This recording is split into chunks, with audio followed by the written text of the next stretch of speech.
Zootopia, for the longest time, has been a Disney movie that I have liked, but not loved. And I've gone back to it multiple times over the years, and found that my opinion has largely stayed the same, since while there are elements of the movie that I do truly love, I've also come to notice more flaws as well, and so those elements kind of just end up balancing each other out. But something has always told me deep down that this movie has some of the best potential that any Disney movie had ever had. I just know that it could have been a 10 out of 10 if just a few elements had been changed slightly or improved. And a deep dive into the behind the scenes of this movie has pretty much proven that point to me. In fact, not only could this movie have easily been a 10 out of 10, but it could have possibly even been the very best Walt Disney Animation Studios movie ever created. But first, let me analyze the Zootopia that was actually completed and released. The version of the film we can all watch today, because I need to lay out exactly what does and what doesn't work about the version of the movie we got, so that I can explain how the version of the movie we almost got could have been the superior one. I think the first and most obvious thing about Zootopia, as it is, that I and most everyone else likes, is of course Judy Hopps and Nick Wilde, and the great chemistry between these two characters.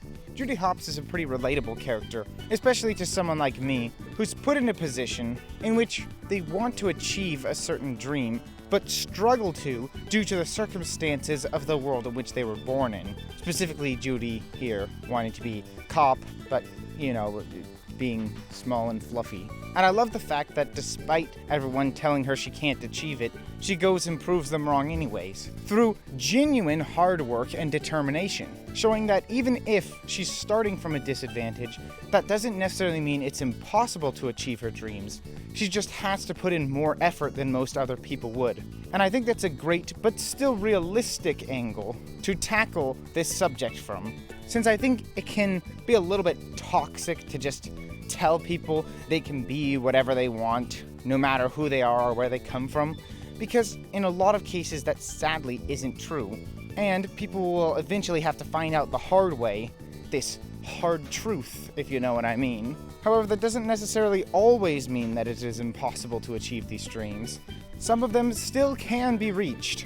They just require more effort. Then we have Nick Wilde, who used to be the de facto main character of this movie before the scripts were changed a bit, but more on that later. The version of him that still exists in this final movie is quite an excellent character, though. I love how completely different his worldview is from Judy's, since they come from basically completely different regions with completely different ideas of how the world works.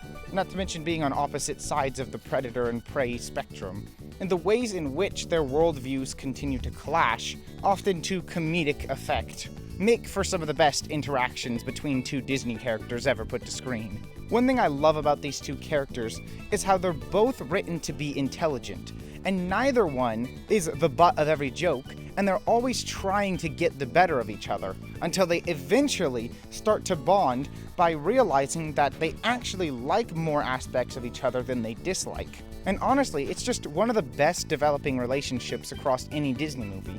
And I like that it isn't necessarily a romantic relationship, but even just as two best friends, it all comes off as really believable. Especially because, of course, they do have their problems with each other still. It's not all sunshine and rainbows. And speaking of things not all being sunshine and rainbows, that brings me to what is arguably this movie's greatest asset: its main themes, specifically that of discrimination. One thing that I really like about this movie is the fact that it uses animal characters to portray its theme of discrimination, since it allows the theme to be interpreted by the audience without automatically being applied to specific types of discrimination in real life against specific groups of people, which not only gives it a broader appeal, but sort of gives a bit of a safety cushion in case the writers or animators somehow accidentally end up not being as sensitive with the topic as they could be, since it is left up to interpretation a little bit due to the fact that they're animals. But for the most part, I think the movie pulls off the theme well. I'm not one of those people out there who somehow thinks that some of the animals being called predators has some sort of real-life connotation to it, that some groups of people are predators. Oh my goodness, how could Disney draw a line between those two things? Just watch the behind the scenes on this movie. That is clearly not the intent of the writers or directors or anyone involved in this movie. It's simply just the structure of the animal world, predators and prey. Now anyway, the greatest achievement of this theme, in my opinion though, is the fact that it explores the idea that it's not just one specific marginalized group that is discriminated against, but that discrimination can go multiple ways and can affect multiple people of all types, like how both Judy Hopps and Nick Wilde are the subject of discrimination from different groups of people, and for different reasons. Since I'm kinda tired of stories that just sort of say one group is the bad guys and the other group are the good guys who are being attacked by the bad guys, which is rarely ever the truth, because fact of the matter is, real life isn't just black and white. I really love how Judy's parents come into the equation of the theme of this movie too, since it shows us where Judy gets some of her preconceived biases about people from, those being her parents, who grew up fearing foxes specifically, to genuine irrational levels. And it shows that not all people who may have come to have acquired these biases or stereotypical ideas of other people came to those ideas on their own and simply had them passed down to them by their parents or grandparents, who were the ones who actually came up with these ideas in the first place for whatever reason. But all the fear-mongering talk that her parents have said over the years has caused Judy to think in the back of her mind that they might be right, even though she may have never come to that conclusion on her own. And I love how the movie, throughout its runtime, toys with the biases that Judy has, and the ways in which she struggles not entirely knowing if they are true or not, such as during the ice cream shop scene, in which Nick Wilde is pulling off his big con, and how she at first thinks to use her fox spray against him because he might be some sort of shifty individual, only to then change her mind and try to prove herself wrong because deep down she doesn't want to believe what her parents said is true, only to once again alter her mindset when it does turn out that Nick Wilde was doing something a little bit shifty, which then makes her question whether or not her first instinct was actually right or not, because it did turn out that Nick Wilde was a bit of a shifty individual. But does that necessarily correlate to the fact that he's a fox? And all of this works so well because of the fact that you could find situations like this in real life all the time, in which there is sort of anecdotal evidence that quote-unquote certain groups of people are worse than others. But the problem is, people's first assumptions in these cases are usually the wrong conclusion. And most of the reason it may seem like some group is worse than some other group is because of complicated factors, usually having more to do with society and generational wealth and other factors, than what it has to do with what a person looks like or where they come from, which, in theory, should be completely irrelevant details.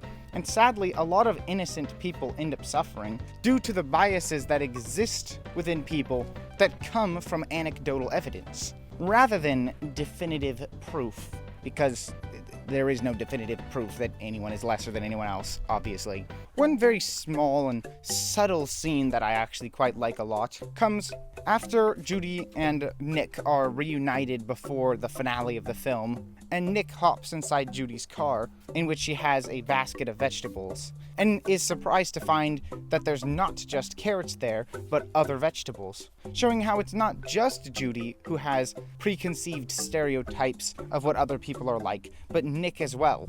And how, even in small ways that seem insignificant, these things can stack up and matter.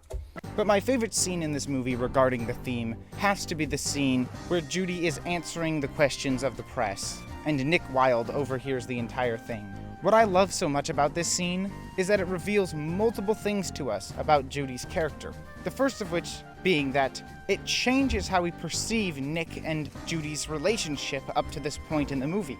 Since during this scene, Judy accidentally but clearly makes it out to be that she has thought of Nick as being an exception to the rule, rather than proving that foxes aren't like what she thought they were, that he's simply just different from the rest, which is a very dangerous and toxic mindset to have, because it implies the idea that each and every fox and any equivalent interpreted people group in real life would have to independently prove themselves to be of worth and value when they shouldn't have to in the first place. I mean, it's like if everyone was in a race, but then one guy on the far side of the race started inside a giant pit and had to climb out of the pit first before he could start running down the racetrack. It's a clear disadvantage that is completely unfair. And Nick Wilde is like the guy in the pit here. He has to prove himself first before he's given the same equal opportunity and chance in life that everyone else is given by default. And it shouldn't have to be that way for everyone who's like him, because that's the way they're born. They have no control over that. And on top of that, there's the second reason, the fact that Judy doesn't realize what she's doing here. She doesn't realize how awful she sounds, because she genuinely does not understand this perspective that Nick has. I love this because it shows us that a lot of people who may seem like bad people or say things that we think are bad may not even realize what they're doing. And it's not because they're bad people, but because they're led to believe things that they genuinely think are true, even though they don't actually mean to do or say anything bad. And it's just another unfortunate side effect of stereotypes and discrimination. That people who are ignorant or blinded to the truth for whatever reason are made into lesser versions of themselves than they would be otherwise. And a lot of it can come down to trying to fit in and just do and say what everyone else seems to be doing or saying. And even when people are like Judy and they want to be better than the rest of the world, they want to give people like Nick Wilde a chance, they could still end up struggling to do and say the right things. Because once those wrong ideas are cemented in their heads, it's hard to get them out, even when you know they're not true. And I also love how the conclusion of this scene makes Judy realize that what she's doing here, what she didn't realize she was doing there, goes against the very reason she wanted to be a police officer in the first place, to stand up for the misfortunate and oppressed. And now it feels like all she's done is help to make the misfortunate and oppressed even more misfortunate and oppressed. And the last great angle of the theme of this movie comes in the form of Judy's parents and the childhood bully eventually coming to terms with each other and realizing the errors of their ways. And just like how I love the fact that the discrimination in this movie is not entirely one-sided, I love this scene because it shows that both sides were flawed in their perspectives, but that both sides can also still change to become better people, and that no one is truly lost forever. With enough thought and effort, any broken relationship or flawed perspective can be repaired, but sometimes it will only work if both sides are willing to cooperate and see the problems from a nuanced perspective. Well, I guess that brings me to the end of the positive critiques for this movie, which still represents most of the movie. Well, I suppose I could also bring up the comedy. The DMV scene is pretty legendary, I will admit. Not quite as keen on the Naturalist Club scene, but it still does have its moments. The Godfather reference, of course, another good scene. Well, except, of course, the convenient escaping from the problem. And, oh, what do you know, that leads me to the beginning of my critiques. Actually, let me start with the theme, since that's kind of what I was just talking about. As good as most of the thematic elements are in this movie, they don't all work perfectly. And the biggest problem that I do have is this movie's over-reliance on putting the blame on individuals. And that isn't to say that individuals are not to blame in some cases, a lot of cases, but choosing to discriminate against someone isn't always just a deliberate choice. As I made clear, I like the fact that Judy's discriminatory ideas were passed down to her from her parents, but that's pretty much the only exception to the rest of the movie. Pretty much every other character we see in the movie who chooses to discriminate at any point is an individual who is shown to not like someone else for whatever unexplained reason. Just basic fear or whatever, or being mean because they think they're better. And like I said, these can be factors in discrimination in real life, but I just wish that the movie put more focus on the idea that society has conformed people often into believing these things are true. And the reason that a lot of people are afraid in the first place, or choose to think of themselves as being better, is because someone important or the news told them so. And it's specifically disappointing to me because of, well, the stuff that could have almost been in the movie. A perfect example of what I'm trying to say about the fact that this movie mostly puts the blame on individuals comes in the form of Nick's backstory. The fact that he was bullied by a bunch of other kids for being a predator. And it kind of just comes off like they're bullying him over the fact that he's a predator because they're mean. Due to the fact that they're children, they don't exactly have firmly rooted beliefs built in them just quite yet. And even though they say they don't trust a predator, implying there's some sort of fear here, that doesn't really come out in their voices. It's mostly spite. And while this scene is supposed to exist to build sympathy for Nick, I don't think it works that well as just a scene on its own. Nick's backstory in the original version of this movie was much better in my opinion. Don't worry, we'll get to that soon enough. And also I think this movie's idea of this sort of idealized society that has flaws isn't as well executed as it could have and should have been, since the movie essentially portrays it as Zootopia is a perfect place except for that one mean sheep who's manipulating people so that she can get power. Oh, but once she's gone, everything is perfect. And generally, we don't see enough negativity throughout the movie from most people. Since if the people in this city are really on such an edge that they can be pushed over to believe the fact that all the predators are so dangerous, then why do they not act that way for the majority of the movie? Pretty much only these elephant guys are ever mean. And honestly, it comes off more so that they're mean because Nick is too small more than it is that specifically he's a fox. It sort of portrays this idea that anyone could just flip on a dime if they believe what society tells them, which kind of has this very low faith in humanity kind of vibes to it. And sure, while I do wish that there were more of a sort of overall society corruption thing going on, usually that has to do with firmly held beliefs that have been constantly pushed onto people throughout their lives, where to them it would feel weird if that wasn't the truth and they wouldn't know what to think anymore, and that's why they do and say bad things.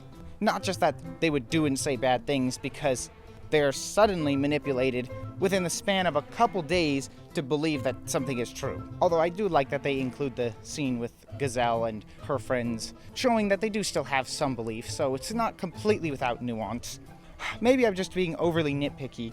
Like, if these were the only flaws with the theme, I could probably let them slide, even though the themes in the earlier version of the story were even better and didn't have these same flaws. However, there are a couple other aspects to this movie which are the main reason it's not a masterpiece. And that has to do with the actual crime investigation that's going on. Something I haven't really talked about much up to this point.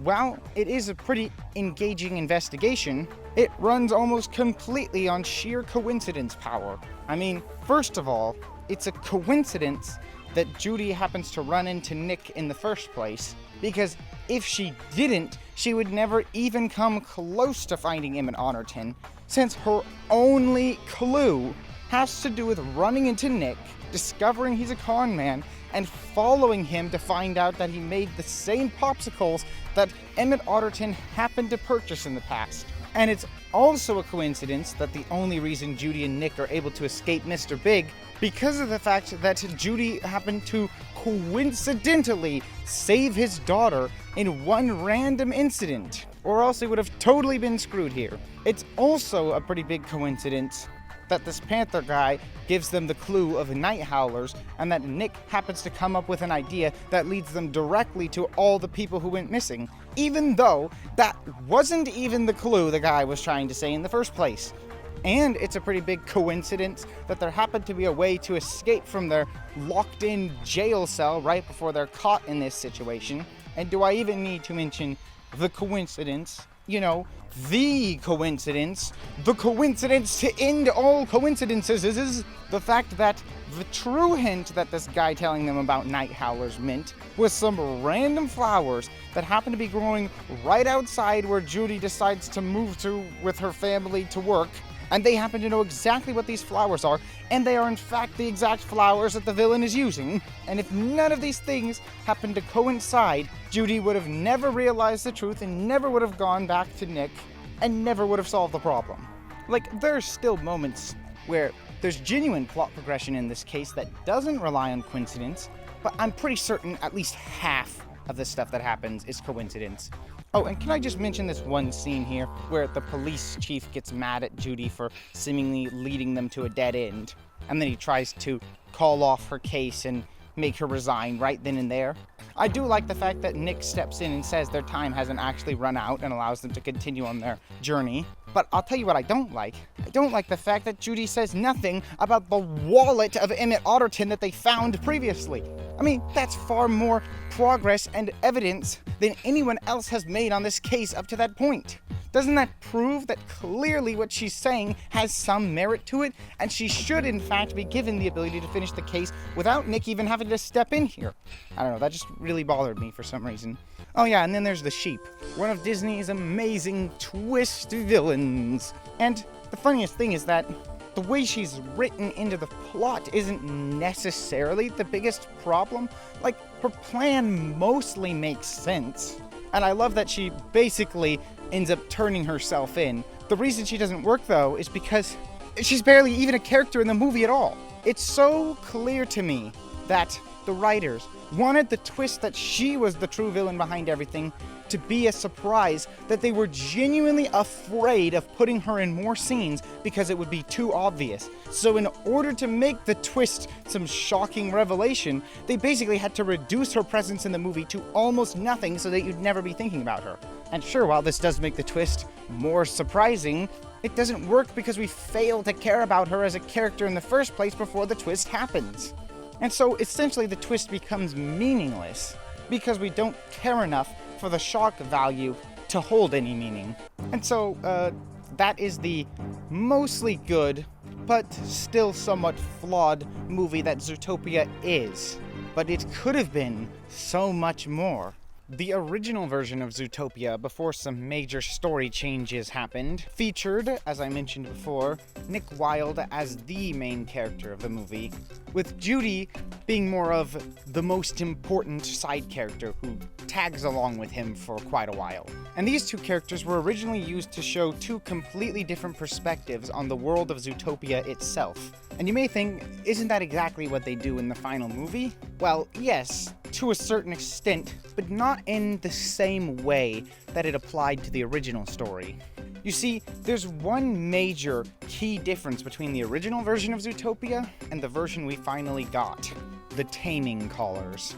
This major plot point in the original version made it so that the only reason predators and prey lived in peace in Zootopia was not because they had gotten over their differences and changed their ways, but rather that prey believed the only way they could live in harmony with predators was essentially if they had control over them and prevented them from being able to access their primal instincts. And if they ever did even come close to that, the collars would shock them.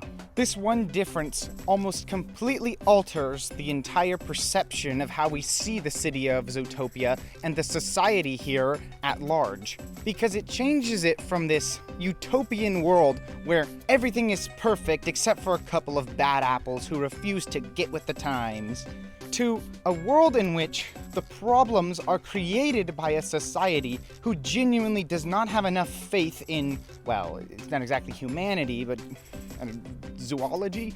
You know what I mean. To actually let people be who they are. At least some people, that is. The predators in particular. And of course, as we all know, Nick Wilde is one of them. And so, he has a collar in this version of the story.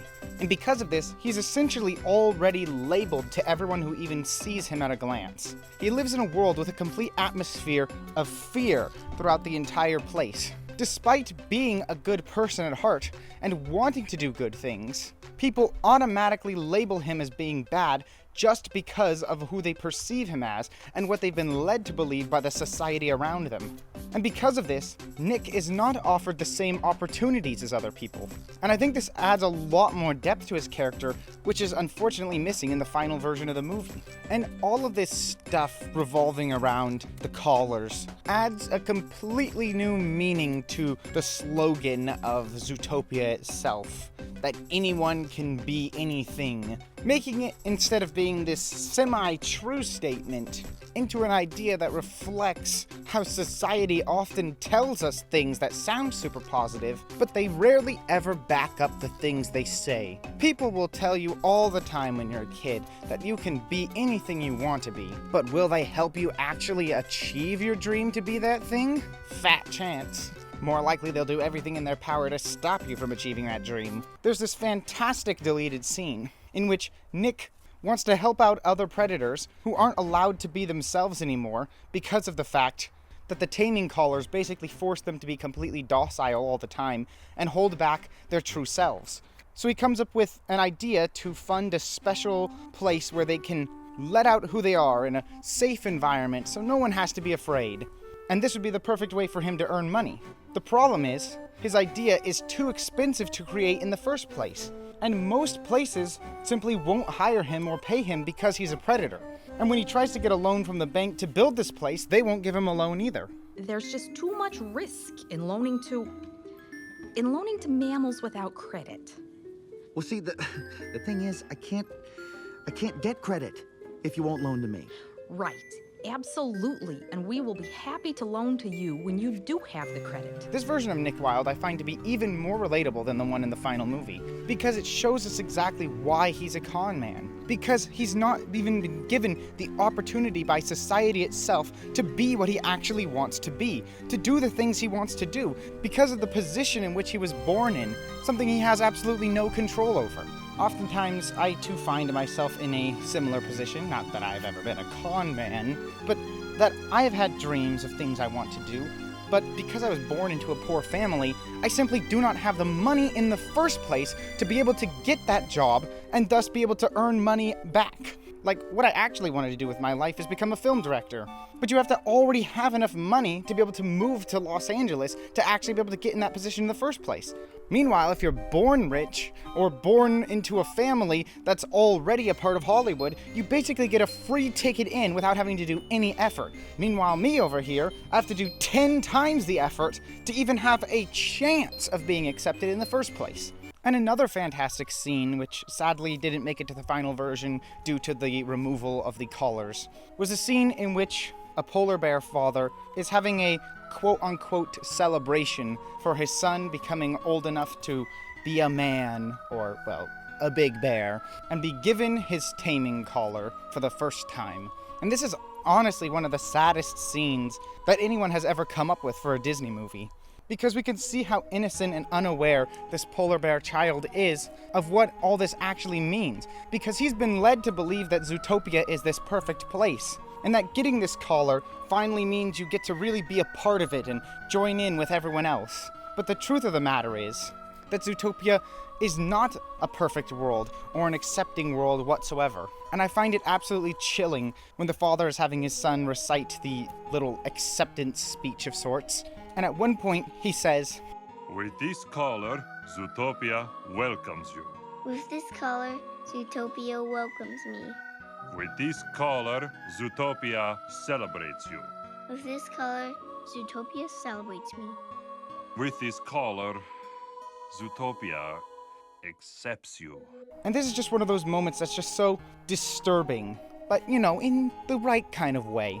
Because if Zootopia actually celebrated these people, then why would they try to control them and keep them in line? They don't believe in the equality of these people. They only believe that through their submission can they truly be accepted.